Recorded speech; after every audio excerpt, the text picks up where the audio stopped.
A'udzubillahi minasyaitonir rajim. Bismillahirrahmanirrahim. Assalamualaikum warahmatullahi wabarakatuh.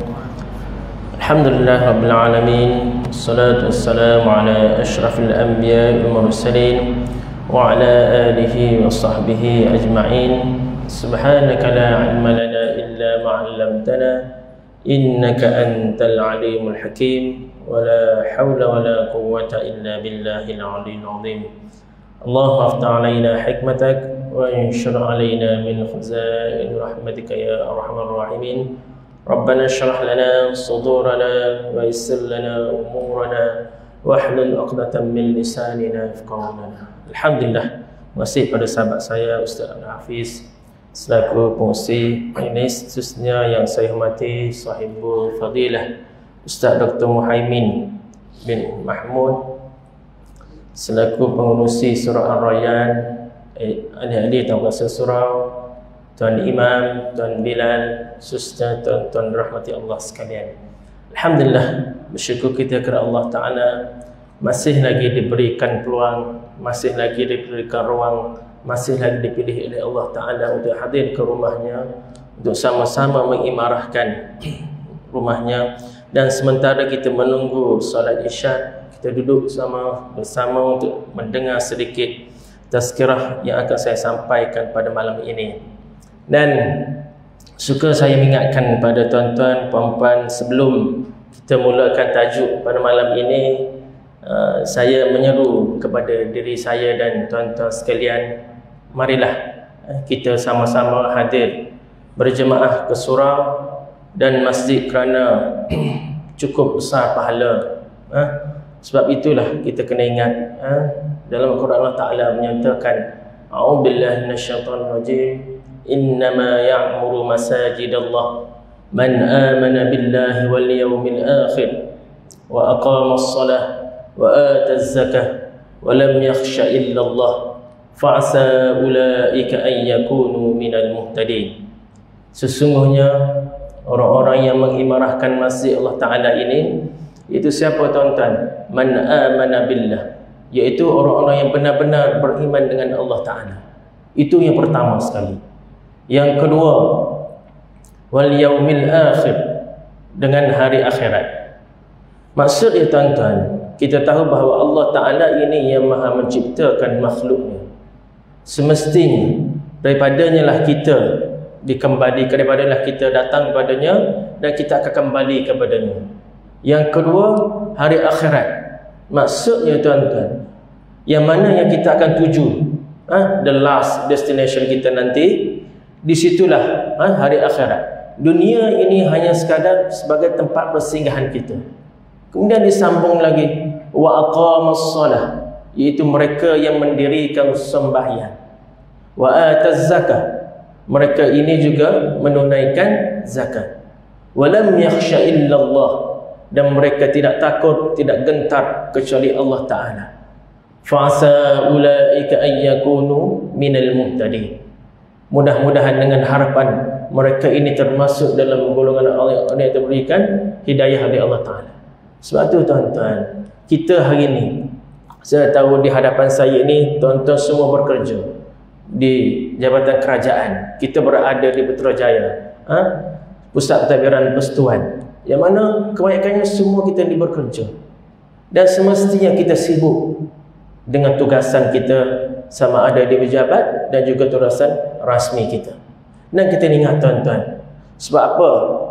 Kita sepanjang kita bekerja hari ini, ke mana saja kita boleh pergi. Ke pusat-pusat perainan kita boleh pergi, ke hotel-hotel yang mewah kita boleh pergi, ke kedai-kedai makan, di tempat-tempat makan yang mahal kita boleh pergi. Tapi mengapa Allah Ta'ala tak pilih kita untuk hadir ke rumahnya? Ini menjadi persoalan kepada kita tuan-tuan. Bukan senang tuan-tuan. Sebab itulah bersyukurnya siapa yang Allah Ta'ala pilih hadir ke rumahnya.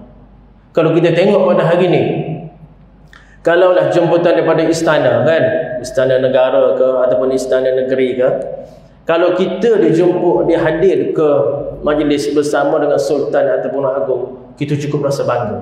Sebab apa? Kita dipilih. Mestinya kawan-kawan kita yang tahun ni dah kecemburu. Kau yang untunglah kau. Dapat sultan panggil jemput. Aku ni tak dapat apa. Tapi kita ni yang datang ke surau, orang tak datang ke surau tak rasa cemburu. Orang datang ke masjid, untunglah kau kan. Allah Ta'ala pilih kau, tapi aku Allah Ta'ala tak pilih aku. Sedangkan hari-hari aku lalu di surau ni, hantar ambil anak pergi sekolah apa semua, tapi sekali pun satu waktu buat waktu nak pijak surau ini. Tengok tuan-tuan, bukan senang tuan-tuan. Sebab tu saya katakan demikian. Allah Ta'ala pilih adalah hamba-hamba yang terpilih saja untuk hadir ke rumahnya. Kalau tidak penuh masjid ni tuan-tuan, seperti Jumaat, kalau nak kira kan, hari ni banyak dibuat viral subuh seperti Jumaat. Alhamdulillah, bagi saya itu satu, orang kata publicity, maknanya untuk nak meramaikan rumah-rumah Allah ni waktu subuh. Bukan senang tuan-tuan, terutama subuh. Hari ni subuh lambat, pukul 6.20 kan subuh hari ni. Kita nak bekerja dah, nak pergi kerja lah apa semua, bukan senang tuan-tuan. Sebab itulah, siapa yang dapat hadir ke rumahnya, ke rumah Allah Ta'ala, cukup hebat. Kita bekerja ni katalah waktu subuh kita tak sempat, kemudian masuk jabat, time waktu zuhur ni lunch hour, pergi makan, tak sempat lagi jemaah. Yalah, kalau pergi pun pukul 2 lebih dah kan, orang dah masuk kerja, kita pergilah ke surau solat. Itu pun kalau sempat berjemaah, kalau ada. Kemudian waktu asar, masih lagi nak meeting lah, tak habis-habis dengan meeting, betul kan?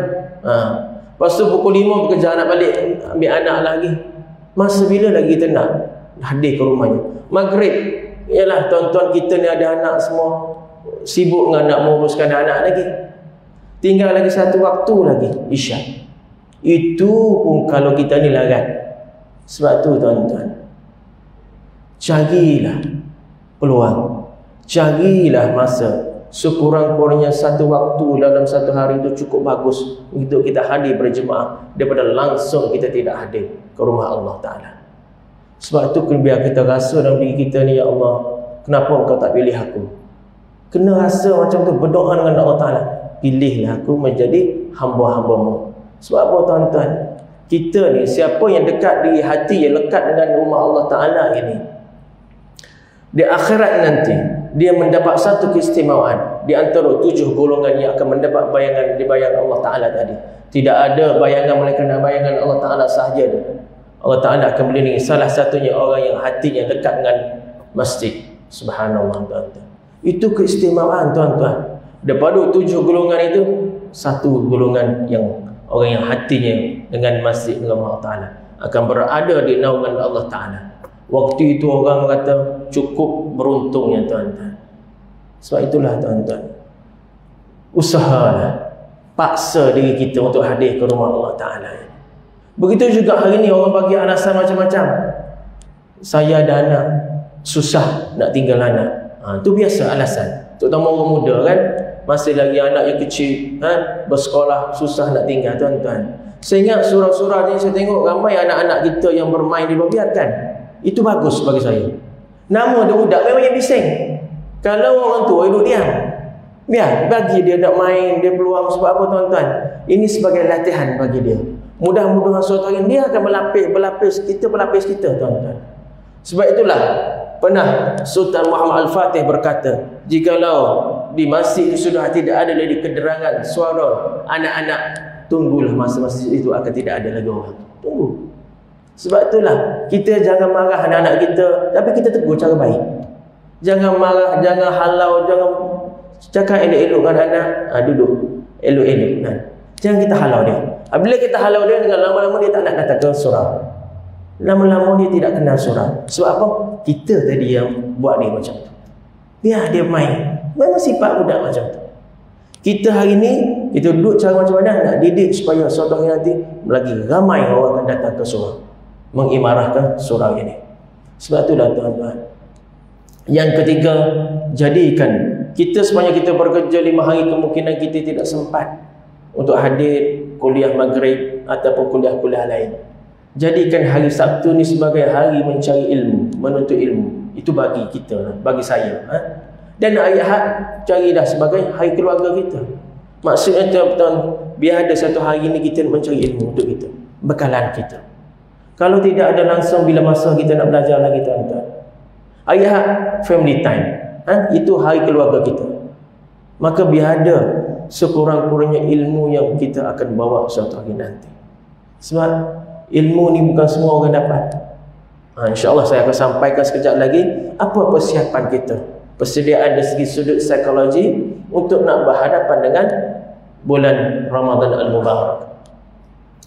Dalam Islam kita melihat tajuk yang akan kita bicara pada malam ini tentang persiapan ataupun persediaan dari sudut psikologi sebelum Ramadan. Kita tahu dalam Islam ni ada ibadat-ibadat tertentu dan khusus. Ada ibadat yang diwajibkan kepada kita ni 5 kali sehari semalam, iaitu solat.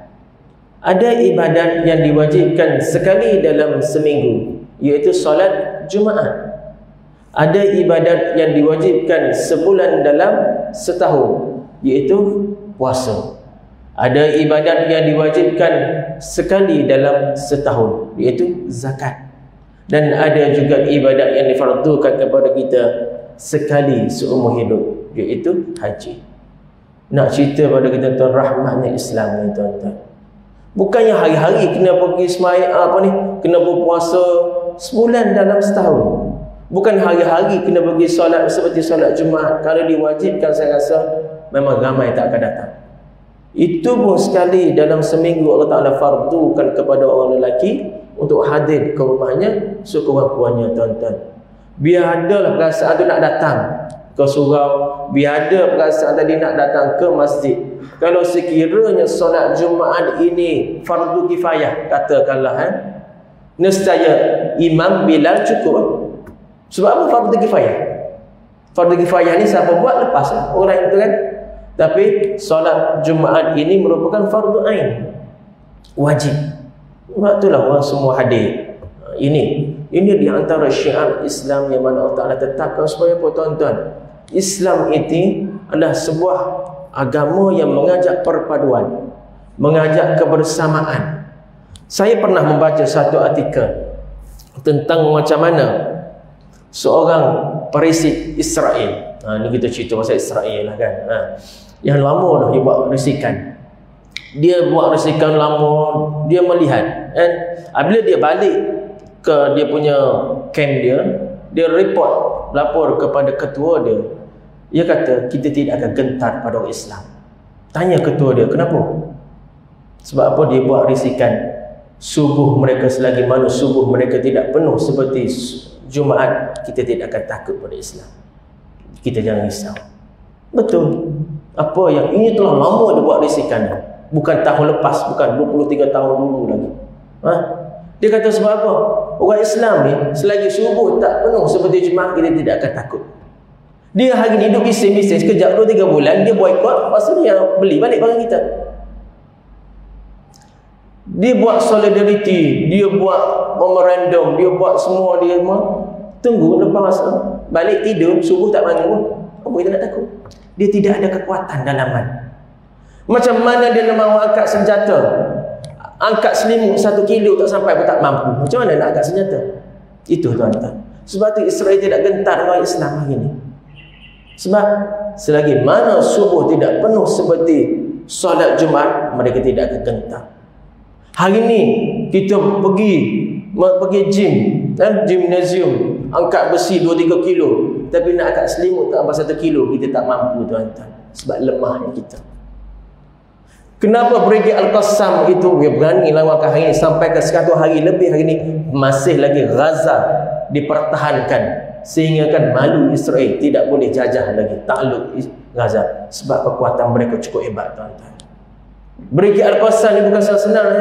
Pertama kena Al-Hafiz, yang kedua solat jemaah tak boleh nak tinggal, itu syarat dia ketat. Tak dapat tu tak ada nak jadi Brigade Al-Qassam. Sebab mereka berjuang dalam, bukan kata akak dia punya senapang, dia punya tak boleh lawan dengan Israel punya canggih, tak boleh lawan. Tapi kekuatan dalaman dia tadi yang menyebabkan dia berani melawan Israel laknatullah. Sebab tu hari ini Tak payah cakap lah tuan-tuan. Kita buat half marathon, lari 21 kilo, kita buat pace, hantar, buat selfie. Surah 100 meter tak boleh pergi. Tengok, lemah kita tuan-tuan. 5 km boleh lari, 10 km boleh lari, 21 km, 40 km boleh lari. Surah 1 meter daripada rumah tak mampu. Tengok tuan-tuan, kekuatan dalaman tadi. Bukan senang tuan-tuan nak hadir ke rumah Allah Ta'ala.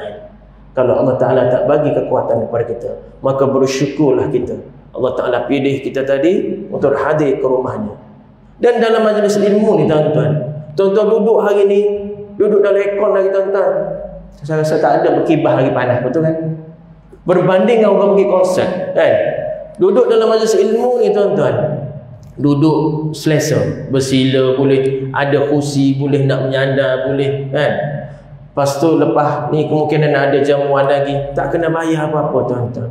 Orang nak pergi tengok konsert, pertama sekali kena bayar, beratus, beribu sanggup pergi kan. Duduk berasak-rasak, tak disediakan tempat duduk tuan-tuan, berpeluh nak kita waktu itu, terloncat-loncat, tergedik-gedik kat situ. Balik air mineral sebotol tak lagi tuan-tuan. Tak ada kita pernah pergi konsert, tak ada bagi jamuan. Balik macam tu. Dan apabila kita balik nanti, kalau pergi konsert, berapa hari nak cerita pada orang? Malam tadi saya pergi konsert, okey, satu malam. Besok malam kita jumpa, malam kemarin saya pergi konsert. Kalau malam ketiga orang kata, kau ni jakung sangat, tak pernah pergi konsert. Orang kata macam tu tuan-tuan. Tapi majlis ilmu ni tuan-tuan, tuan-tuan boleh cerita setiap masa. Jumpa orang tu, saya semalam ni, jumpa orang ni kita share. Maknanya majlis ilmu tuan-tuan, setiap masa orang tidak akan kata apa pada hebatnya kau ni, kau boleh sharing apa yang kau belajar. Kalau majlis konsert maksiat ni tuan-tuan, 2-3 hari cukup dah, orang tak akan cerita lama-lama. Tu nak cerita pada tuan, kelebihan apa lagi? Fa bi ayyi ala'i rabbikuma tukadziban. Nikmat mana lagi yang kita nak dustakan tuan-tuan? Dan kita tengok, adakah puasa yang kita akan sambut nanti bulan Ramadan nanti, adakah puasa ini adakah umat Nabi Muhammad sahaja? Kita akan tengok nanti kan. Dan adakah manusia sahaja yang berpuasa? Nanti saya akan jawab nanti persoalan-persoalan tadi kan. Pertama sekali tuan-tuan, kena ingat kan, umat-umat terdahulu pun telah berpuasa. Sebagaimana firman Allah Ta'ala setiap tahun kita duk dengar ni, ya ayyuhalladzina amanu kutiba alaikumusiyam kama kutiba alal ladzina min qablikum la'allakum tattaqun. Wahai orang-orang beriman. Sebenarnya tuan-tuan, kalau Allah Ta'ala mulakan ayat Quran ya ayyuhalladzina amanu, ya nida dipanggil, panggilan yang cukup mesra, panggilan yang cukup manja tuan-tuan. Kalau kita faham bahasa Arab, ini Allah Ta'ala nak menyeru wahai orang-orang yang beriman. Kalau kita panggil anak-anak kita ya bani, ya ibna, wahai anak-anakku mari sini. Ibarat kita panggil anak-anak kita mari sini. Ayah nak cerita, ayah nak bagi tahu. Sebab itu Allah Ta'ala mulakan ya ayyuhalladzina amanu, wahai orang-orang yang beriman. Dia panggil, dia seru kita. Kutiba alaikumusiyam, difardukan ke atas kamu berpuasa. Kama kutiba alal ladzina min qablikum, sebagaimana telah difardukan ke atas umat-umat sebelum kamu. La'allakum tattaqun, mudah-mudahan kamu menjadi orang-orang yang bertakwa. Itu natijah ya tuan-tuan. Sebab itulah, sebab apa Allah Ta'ala mewajibkan kita berpuasa tuan-tuan, supaya kita menjadi orang-orang yang bertakwa. Itu yang kita akan dapat outcomes-nya. Itu hasil dia tuan-tuan. Sebab itulah hari ini kita akan melihat, adakah puasa yang kita akan sambut nanti, adakah sempat ataupun tidak sempat, kita akan tengok nanti. Dan adakah manusia sahaja berpuasa? Tidak tuan-tuan. Haiwan juga berpuasa. Ada masa hari ini mungkin kita yang nak pergi masuk hospital, nak operate, nak rawatan di hospital, mungkin doktor minta supaya kita berpuasa 1 hari, 1 malam ataupun beberapa jam untuk nak masuk dalam bilik operation. Tapi haiwan juga berpuasa tuan-tuan. Siapa? Antaranya yang pertama ialah gajah. Gajah ni tuan-tuan, dia akan berpuasa ketika mana gajah ini dia nak immigrate. Dia nak berpindah daripada suatu tempat ke satu tempat lain. Dia makan kawasan ni, dia akan berpuasa sepanjang masa dia immigrate tadi. Itu gajah. Lagi apa lagi? Ikan salmon. Ikan salmon ni ikan mahal kan? Tuan-tuan mampu, saya hanya mampu tengok aja. Tuan-tuan mampu beli. Saya mampu tengok ikan salmon. Mahal dia punya daging ikan salmon. Ikan salmon juga berpuasa. Ikan salmon daripada laut masin, ikan masin, dia akan apabila dia bertelur, dia akan pergi ke laut yang air tawar. Air tawar. Dan dia ikan salmon ini dia akan melompat melawan arus. Dia bertelur-telur di sana, kemudian dia akan mati. Maksud dia sepanjang dia melompat-lompat pergi ke tempat ikan air tawar dia dia berpuasa. Dia tak makan. Itu ikan salmon. Apa lagi? Ulat beluncas. Sekarang susah nak cari ulat beluncas, biasa dalam daun pisang kan. Kalau di kampung-kampung masa sekarang daun pisang kat bandar susah, semua pakai potong-potong kat dia jual buat beli nasi daun pisang, habis daun pisang.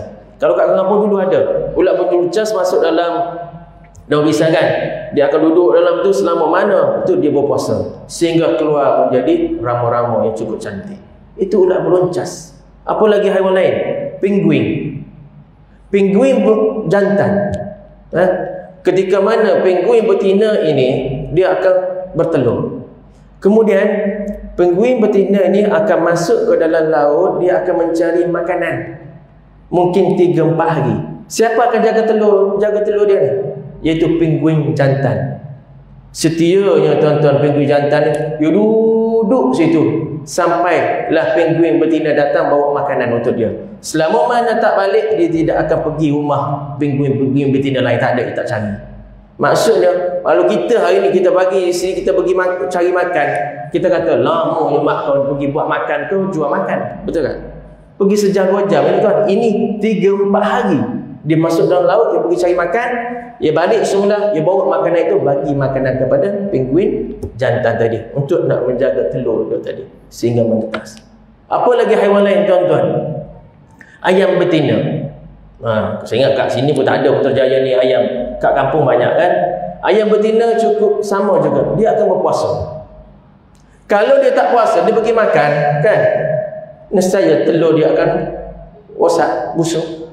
Sebab itulah dia akan mengeram telur itu, dia berpuasa sehinggalah telur itu menetas keluar anak dia. Dan yang terakhir sekali, binatang atau haiwan yang bertelur itu ular. Ular juga berpuasa. Iaitu ketika mana dia bersalin kulit, dia tak makan tuan-tuan. Tengok tuan-tuan, ini sunnatullah.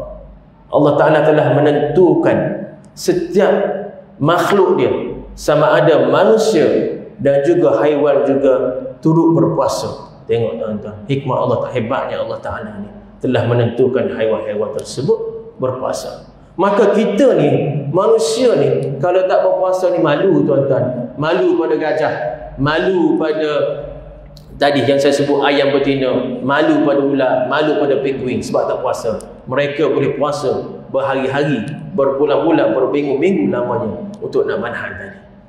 Kemudian kita tengok hari ni tuan-tuan, kita ada lebih kurang dalam 37 hari lagi nak sambut Ramadan.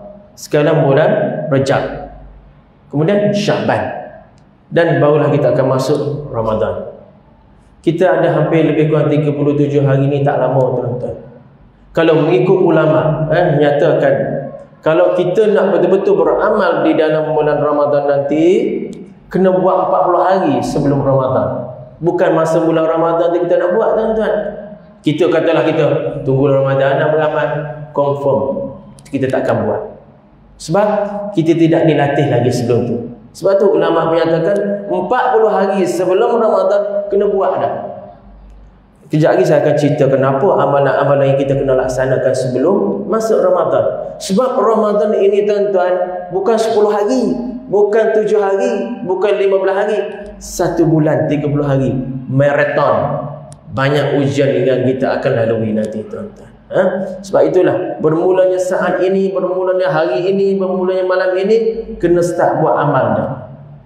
Sama ada kita nak puasa sunat, nak solat malam, nak mengaji, nak berzikir, nak bersedekah, kena bermula daripada sekarang, bukan tunggu masa Ramadan nanti. Kemudian bila dengar saja puasa, tuan-tuan, setiap kita akan memikirkan, setiap orang ada, dia kata nak puasa tak lama dah. Contohlah kan, apa kita bermain dalam fikiran kita. Ada orang fikir secara positif, bagus, alhamdulillah, mudah-mudahan aku akan sampai nanti Ramadan. Tapi yang negatif, Allah nak puasa, banyak benda aku tak nak buat kerja. Tengok kan, ini bermain dalam fikiran masing-masing, benak masing-masing. Bila sebutnya nak puasa nanti bulan Ramadan, mula dah fikir dah macam-macam. Itu terpulang kepada masing-masing macam mana pemikiran kita tadi. Kalau yang positif, alhamdulillah, ya Allah, sampaikanlah aku di bulan Ramadan nanti. Sebab apa, tuan-tuan? Bukan semua orang boleh sampai nanti bulan Ramadan. Tengok tahun lepas, berapa orang tokoh-tokoh agama meninggal sebelum masuk Ramadan. Ada sampai 1 hari sebelum Ramadan, dia sudah, Allah Ta'ala telah jemput. Tengok, kita pun kita tidak tahu, tuan-tuan. 37 hari lagi tinggal, boleh tentu kita boleh sampai lagi. Tapi kita doakan mudah-mudahan Allah Ta'ala akan pilih kita dan masuk dalam golongan yang akan sampai dalam bulan Ramadan nanti, insya-Allah. Kemudian yang seterusnya, apa persiapan kita? Dia bentuk psikologi kita. Pertama, setiap daripada kita ni bercita-cita untuk nak bertemu dengan Ramadan. Semua orang ada cita-cita. Sebab apa, tuan-tuan?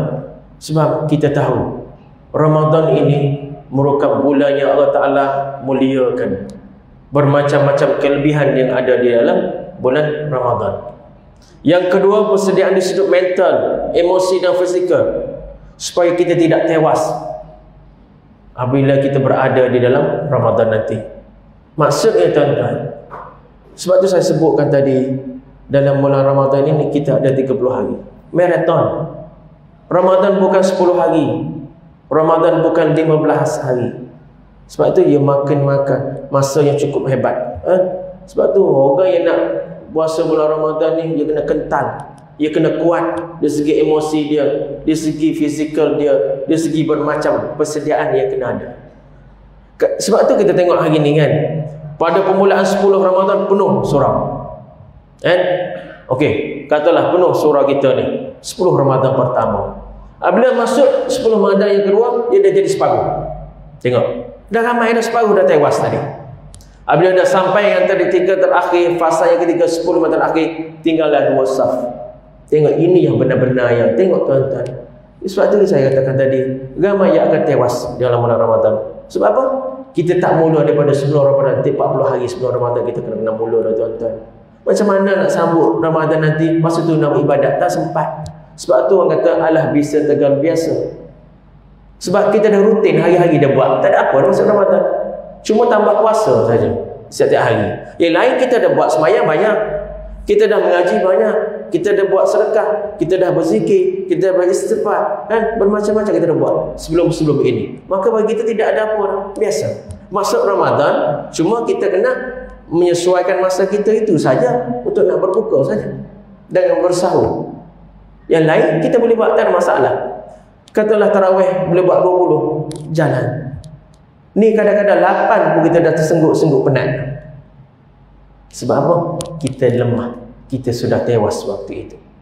Kan? Kemudian Ramadan hanya dikhususkan berpuasa bagi umat Islam, tuan-tuan. Tengok hari ni ada yang bukan orang Islam cuba untuk nak belajar berpuasa, baguslah. Biar dia tahu macam mana rasa, macam mana berpuasa. Tapi baguslah, dia cuba nak belajar macam mana nak berpuasa. Hari ni, tuan-tuan, kita puasa, tak ada orang tengok begitu. Adakah tuan-tuan boleh jamin, boleh yakin bahawa orang lain boleh saksikan bahawa tuan benar-benar berpuasa? Tak.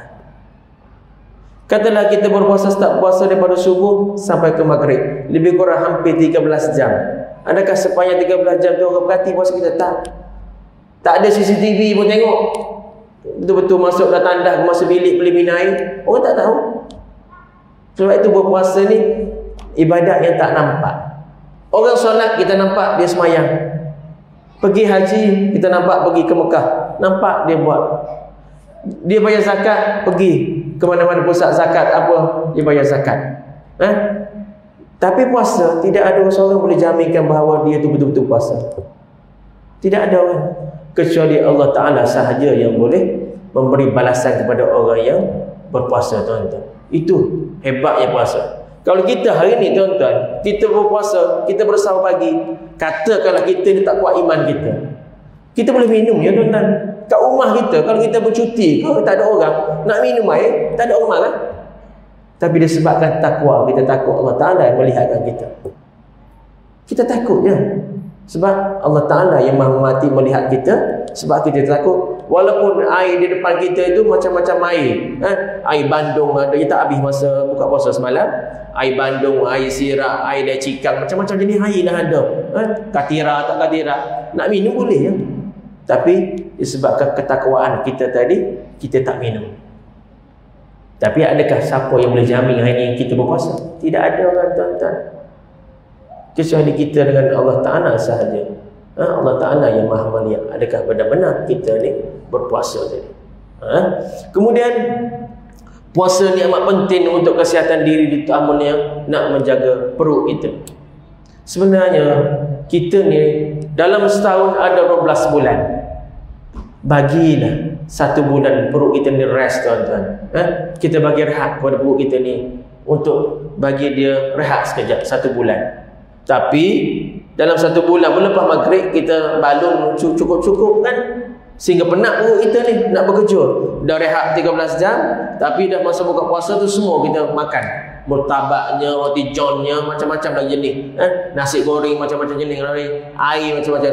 Penat perut kita nak bekerja balik. Dah rehat 13 jam tadi, tapi nak kerja balik 13 jam tadi, nak cover balik. Kita nak balas dendam. Sebab tadi kau dah rehat 13 jam kan, ini masuk kau kerja balik. Tapi bagi ruang kepada perut kita tadi untuk 1 bulan, biar dia berehat sekejap. Yang 11 bulan dia duduk bekerja untuk kita, masuk macam-macam, semua dah masuk makanan. Apa kita tak pedal, tak makan. Batu kita makan, air batu. Kayu kita makan. Nasi kandar kayu kita pergi. Apa lagi kayu kita tak makan. Maknanya asal lalu semua kita pedal hari ni. Tapi bagilah ruang dan ruang pada perut kita bernafas sekejap, bagi rehat kepada perut kita. Kemudian bulan Ramadan ini banyak Allah Ta'ala janjikan kelebihan dan pahala yang berlipat kali ganda.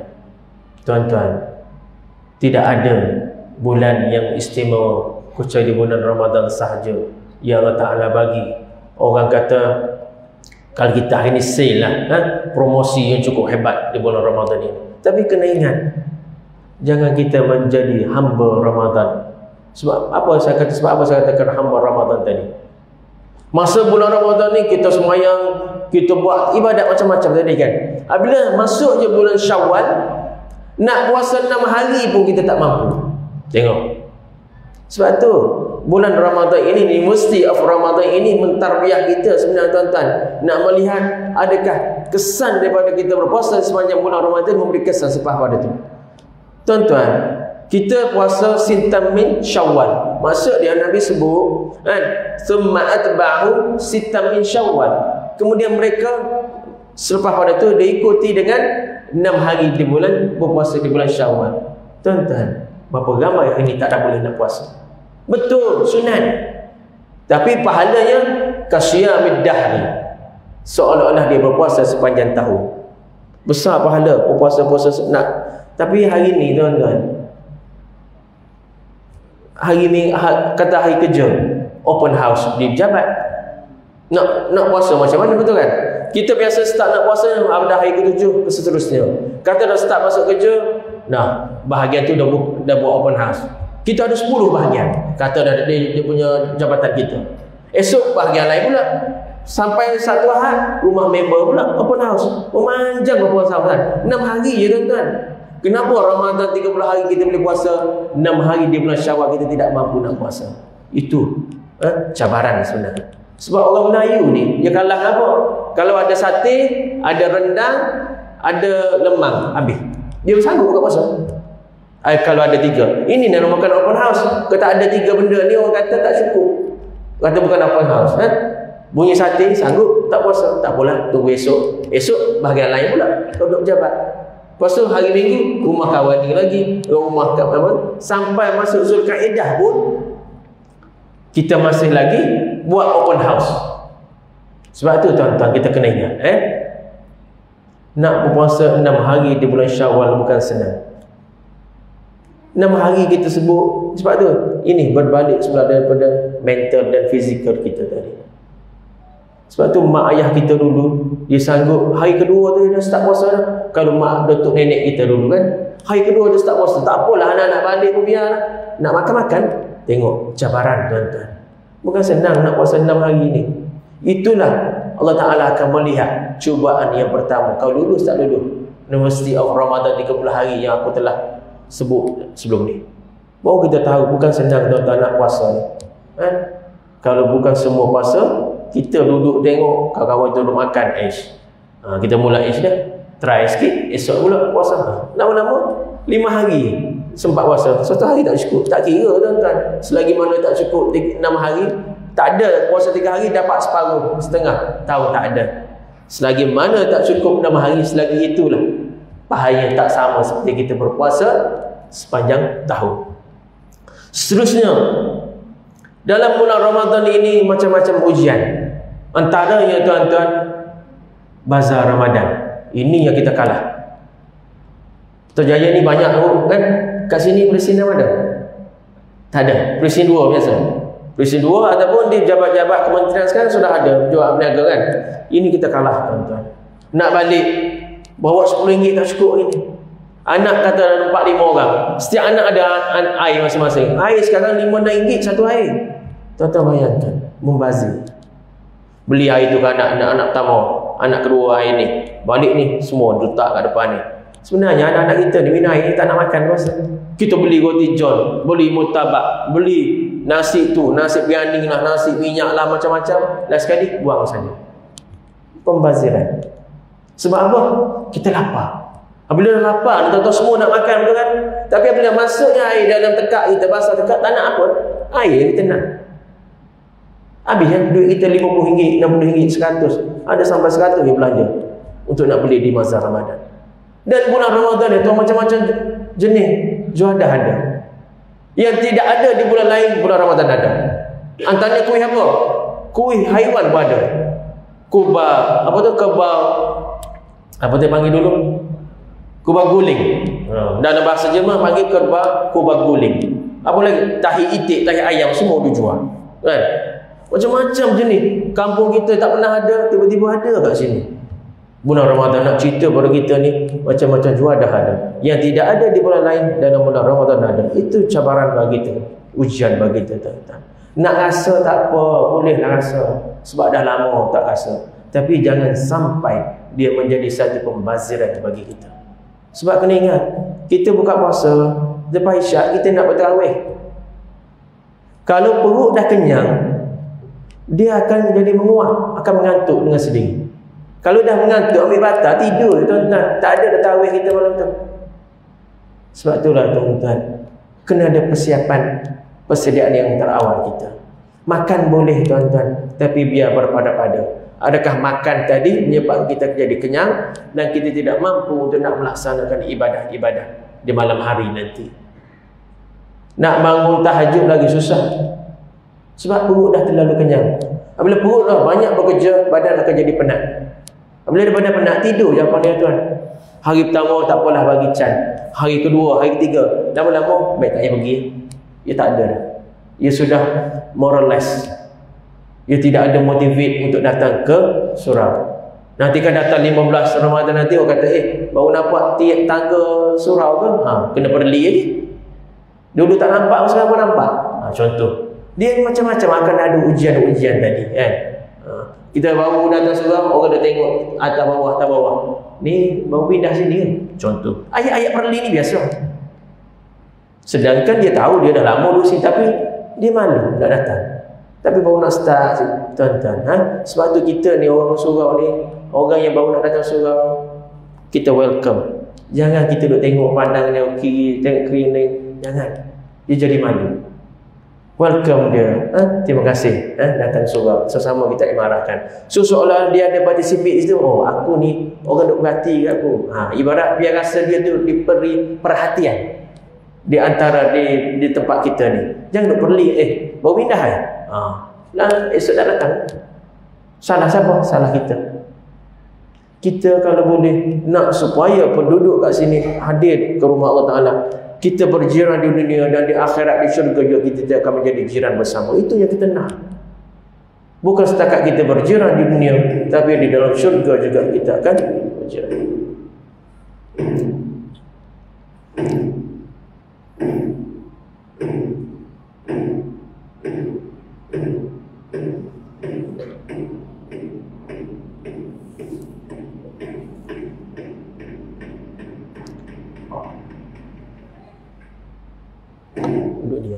Duduk sana, duduk sana. Dia buka.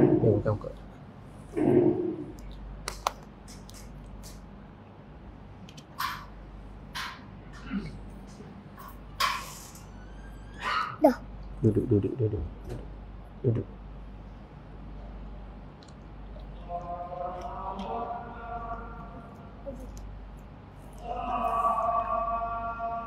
Dah siap kan? Belum, duduk sana. Kejap 10 minit. Ambil air sana. Pegang. Kalau dia naik atas tu. Duduk sana. Sikit. Sana duduk sana. Duduk sana. Nak apa?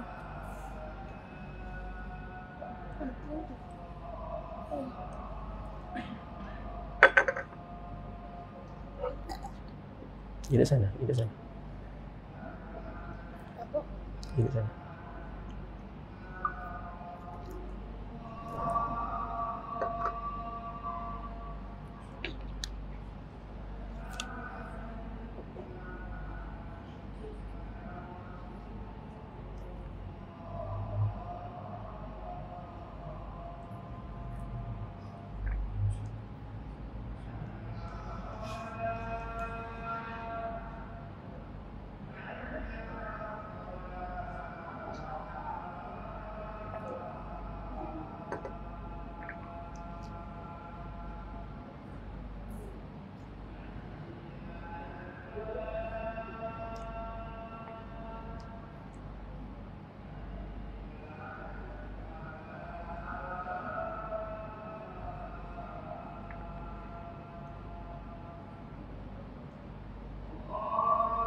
La ilaha illallah.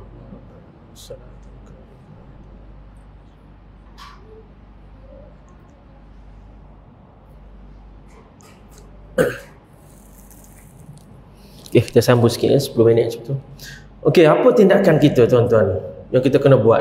Pertama sekali, kita kena kuat dari segi mental dan fizikal, persediaan kita. Dalam bulan Ramadan ni tuan-tuan, macam-macam ujian Allah Ta'ala akan uji kita. Yang pertama sekali, ujian dengan masa.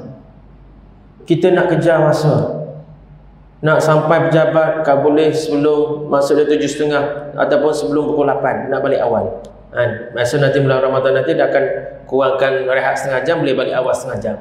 Pertama sekali ujian dengan masa. Kita nak bekerja waktu itu. Bagi isteri nak kerja balik, nak masak apa semua. Si suami pula, ayah tadi nak bekerja, nak balik ambil anak kat sekolah apa semua. Itu pertama sekali ujian. Kalau tak kuat mental fizikal tuan-tuan, penat kita tuan-tuan. Yang kedua, ujian tidur. Tidur pun kena bangun malam, pukul 5 kena bangun sahur. Ini ujian. Kalau sebelum ni nak bangun 5.30 pun 6 tak ada masalah. Tapi di bulan Ramadan kena bangun awal, nak bersahur tadi sebelum subuh. Apa lagi ujian kita tuan-tuan? Ujian dengan makan tadilah. Saya sebut tadi. Bersahur tak apalah, sikit-sikit je. Masa nak buka puasa nanti di bazar Ramadan nanti, ujian cukup hebat tuan-tuan. Macam-macam kau boleh nak beli. Kau boleh dengan tuan-tuan nak berjual atau kau boleh kita nak beli. Sebab lapar waktu itu. Dan seterusnya apa ujian lagi? Ujian dalam beribadah. Apabila dah mengantuk tuan-tuan, nak ibadat macam mana? Nak tarawih 20 rakaat mungkin tidak mampu. 8 pun dah hampir-hampir. Kalau 8 tu biasa dah balik dah semua kan. Dia tinggallah separuh. Tinggallah yang mana-mana yang mampu larat buat. Nak ngaji lagi jauh. Nak berzikir, tengok keadaan. Tengok.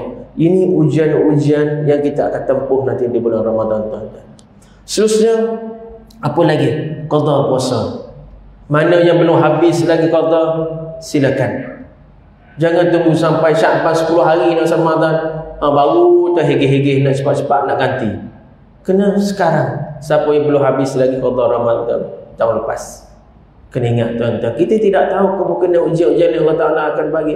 Kalau sakit ke ataupun apa-apa ujian halangan tak boleh nak puasa, tak ke kita kena bayar fidyah apa lagi semua. Sekarang habiskan mana yang tertinggal lagi, yang belum habis lagi qada puasa. Yang seterusnya, perbanyakkan amalan sunat. Maksudnya solat. Kita solat hari ni tuan-tuan, perbanyakkan sikit. Sebab itu saya kata tadi, Rajab merupakan bulan mana seperti kita tanam benih. Bulan Sya'ban kita membaca, dan bulan Ramadan ini kita menuai hasil dia. Itu baru cantik tuan-tuan. Kalau sebelum Ramadan baru nak tanam, baru nak baca, baru nak dapat hasil, memang tak dapat hasil. Sebab 3 perkara kita buat dalam 1 bulan, 3 in 1. Kan sekarang banyak nak minum air 3 in 1 kan. Kono-kono jadi tak jadi apa-apa, jadi sakit ada. Kita pun nak sama dalam ibadat bulan Ramadan semua nak buat. Tak boleh. Bermula pada Rejab ni seolah kita baru nak tanam benih kita. Pelan-pelan, sikit-sikit. Duha 2 rakaat tak apa. Masuk bulan Sya'ban nanti buat 4 rakaat pula. Masuk bulan Ramadan buat 6, buat 8. Barulah biasa. Mengaji katalah hari ni 1 muka surat ataupun 1 surah. Masuk bulan Sya'ban lebih lagi 1 juzuk. Masuk bulan Ramadan setiap hari 1 juzuk sampai 30 hari boleh habis 30 juzuk. Tengok, itu cara kita nak buat ibadat. Barulah berserutuk. Kalau nak semua nak cukup bulan Ramadan tak mampu tuan-tuan. Bulan lain tak ada nak buat lagi ke bulan Ramadan. Lagi tak boleh. Kemudian nak berzikir, nak istighfar, perbanyak kebenaran masa ni tuan-tuan. Start daripada sekarang. Bukan nak tunggu Ramadan nanti. Kemudian seterusnya, berdoalah kepada Allah Ta'ala supaya Allah Ta'ala memberi kesempatan kepada kita bertemu dengan Ramadan. Yang seperti mana yang Nabi SAW mengajar kepada kita, Allahumma barik lana fi Rajab wa Sya'ban wa ballighna Ramadan. Ya Allah, berkatilah kami di bulan Rajab dan Sya'ban, dan sampailah kami bertemu di bulan Ramadan. Ini kena berdoa dengan Allah Ta'ala. Mudah-mudahan Allah Ta'ala akan memberi kesempatan. Allah Ta'ala akan memtemukan kita di bulan Ramadan nanti insya-Allah. Sebab kena berdoa tuan-tuan. Kita tidak tahu bila masa Allah Ta'ala akan jemput kita. Tapi ajal di tangan Allah Ta'ala. Bila-bila masa sahaja Allah Ta'ala akan ambil kita. Tapi sekurangnya kita telah berdoa kepada Allah Ta'ala, mudah-mudahan Allah Ta'ala akan makbulkan doa kita. Dia akan bertemu dengan bulan Ramadan nanti insya-Allah. Dan seterusnya, sentiasa melakukan amal kebaikan. Belajar daripada sini. Buat amal kebaikan, buat baik sentiasa. Cakap baik dengan orang, bagi salam, bagi apa-apa saja kebaikan tadi kita buat daripada sekarang. Nak masak bagi pada jiran, buat daripada sekarang. Tak semesti nak tunggu nanti Ramadan nak buka puasa baru nak bagi, tak. Hari ni pun dah boleh buat, belajar perlahan-lahan. Kemudian selalulah hadir ke majlis-majlis ilmu. Kita ni tuan-tuan, nak test hati kita ni bersih tak bersih, senang je. Kita sendiri boleh test diri kita. Tak perlu pergi jumpa doktor, tak perlu pergi jumpa psikiatris, tak perlu pergi jumpa kaunselor, tak perlu pergi jumpa siapa-siapa. Kita sendiri boleh test. Cara macam mana? Apabila kita mendengar majlis-majlis ilmu, apabila kita mendengar ayat-ayat Al-Quran dibacakan, sama ada dalam radio, dalam kaset, dalam YouTube, dalam mana-mana, hati kita, apa respon hati kita? Kalau hati kita jadi tenang, hati kita bersihlah. Kalau hati kita tenang, akan menolak. Rasa panas, rasa tak seronok, rasa nak tunggu channel ni, nak dengar lagu, maka perhatikan hati kita tu masih lagi sedang sakit hati kita tuan-tuan. Sebab itulah senang je nak test hati kita ni betul tak betul. Dengar orang mengajar, ilmu, dengar orang mengaji, hati kita macam mana? Kalau boleh terima, jadi tenang, jadi senang nak mendengar, maka hati kita bersih lah.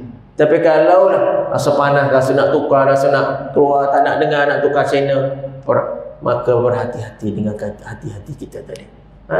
Sebab kemungkinan hati kita itu belum bersih lagi, tuan-tuan. Sebab ilmu ini cahaya, dan cahaya tidak akan memberi hidayah kepada orang melakukan maksiat kepada Allah Ta'ala. Dia akan sendiri akan tertolak dengan sendiri.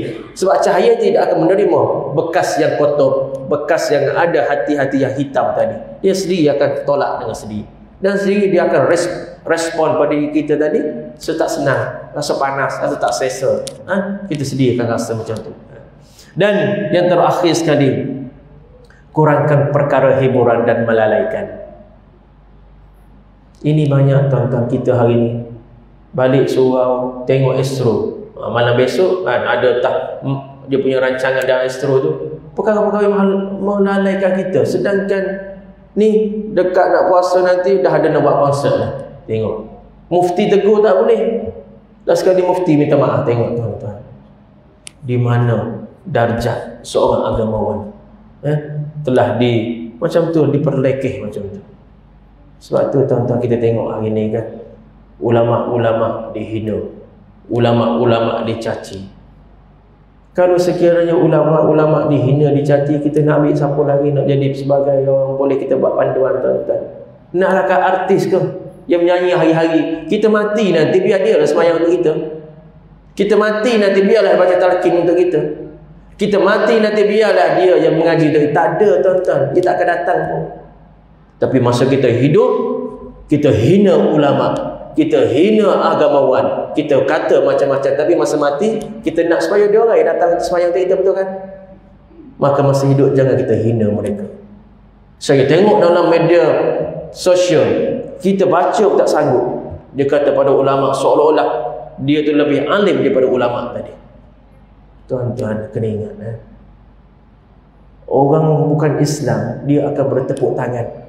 Tengok, orang Islam pun condemn orang dia punya agama. Macam mana kita nak masuk Islam? Tengok, ini akan bercakap sesama dia. Macam mana aku nak rapat dengan Islam? Sama-sama dia berhentam orang agama dia. Tengok tuan-tuan, salah siapa? Salah kita.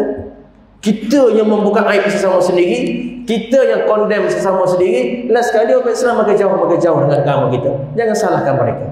Kita yang punca dia. Sepatutnya golongan agama ini nak tegur boleh, biar ada tempat dia, biar ada adab dia, biar ada cara. Mereka tidak sunyi daripada melakukan kekhilafan. Semua manusia, kan? Sebab dia manusia. Tapi biar tegur dia, biar cara beradab. Tegur dia, biar ada cara dia. Dia orang ilmu, biar ada cara dia. Tapi kalau kita nak jadi hero, kita masuk dalam Facebook, kita masuk dalam TikTok, kita hina, kita hentam, kecam mereka, dengan sendirinya orang akan nampak Islam ni macam ni. Sama-sama dia bergaduh. Macam mana kita nak dakwah orang bukan Islam tadi, tuan-tuan? Sebab itulah tuan-tuan, ilmu ini penting. Saya banyak tengok hari ni ramai jadi mufti sendiri banyak dalam Facebook ni. Belajar sikit je. Kadang-kadang baca Quran pun tak betul, tapi dia cakap pasal fatwa, dia lagi hebat pada mufti yang bercakap. Dia kata, mufti ni tak betul, mufti ni belajar kat mana? Tengok. Kalau lah mufti itu sendiri kita condemn, siapa lagi kita nak jadi pakar rujuk? Sebab itu tuan-tuan, di akhir zaman ini akan berlaku. Apabila golongan-golongan berilmu ini Allah Ta'ala tarik cara macam mana? Telah Allah Ta'ala matikan mereka dengan sendiri. Lama-lama ilmu ini akan terangkat sendiri. Maka pemimpin-pemimpin yang jahil akan datang. Maka mereka akan memberi fatwa, mereka beri pandangan yang sesat, dan mereka juga akan menyesatkan orang lain. Itu wala'ilbillah. Ini di akhir zaman sudah berlaku, tuan-tuan. Berhati-hati, tuan-tuan. Selagi mana ulama yang ada ini, hormat mereka. Walaupun kita tak bersetuju dengan pandangannya, jangan kita condemn dia. Biar kita berlapang dada, biar ilmu dia yang ada cukup. Jangan kita jadi, orang kata jadi batu api dalam Facebook. Tak payah, tuan-tuan. Kita tak setuju dengan pandangan dia, cukup, kan? Jangan kita nak lebih-lebih memarah dia, hentam dia, tak payah. Sebab dia banyak ilmu, tuan-tuan. Kita ni setakat mana yang ilmu kita berbanding dengan dia? Kita hafal Quran tak hafal Quran, dia hafal hadis, dia macam-macam kitab yang sudah belajar. Kita ni baca kitab tak ada baris pun, baca Quran pun tak betul, lagi kan nak baca kitab tak ada baris. Kita bezakan kat situ dah tuan-tuan, di mana ilmu kita yang kita ada.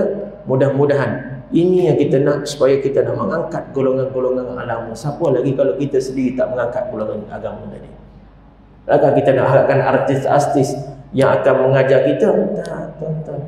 Mereka inilah akan membantu kita, insya-Allah. Saya ingat sajalah bila saya sampai, mudah-mudahan sikit sebanyak. Mudah-mudahan Allah Ta'ala akan panjangkan umur kita. Mudah-mudahan Allah Ta'ala akan pilih kita sampai di bulan Ramadan nanti, insya-Allah. A'udzubillahi minasyaitonir rajim. Bismillahirrahmanirrahim. Alhamdulillahirabbil alamin wassalatu wassalamu ala asyrafil anbiya'i wal mursalin wa ala alihi washabbihi ajmain. Allahumma ighfir lana wa liwalidina wa li jami'il muslimin wal muslimat wal mu'minina wal mu'minatil ahya'i minhum wal amwat. Rabbana zalamna anfusana wa illam taghfir lana wa tarhamna lanakunanna minal khasirin. Rabbana hab lana min azwajina wa dhurriyyatina qurratan waj'alna lil muttaqina imama. Rabbi ij'alna muqimas salati wa min dhurriyyatina rabbana wa taqabbal du'a. Allahumma barik lana fi Rajab wa Sya'ban wa ballighna Ramadan. Rabbana atina fid dunya hasanah wa fil akhirati hasanatan wa qina adzaban nar wa qina adzaban nar wa qina adzaban nar. Sallallahu ala sayyidina Muhammad wa ala alihi wa sahbihi wasallam. Walhamdulillahirabbil alamin. Wabillahi taufiq. Assalamu alaikum warahmatullahi wabarakatuh.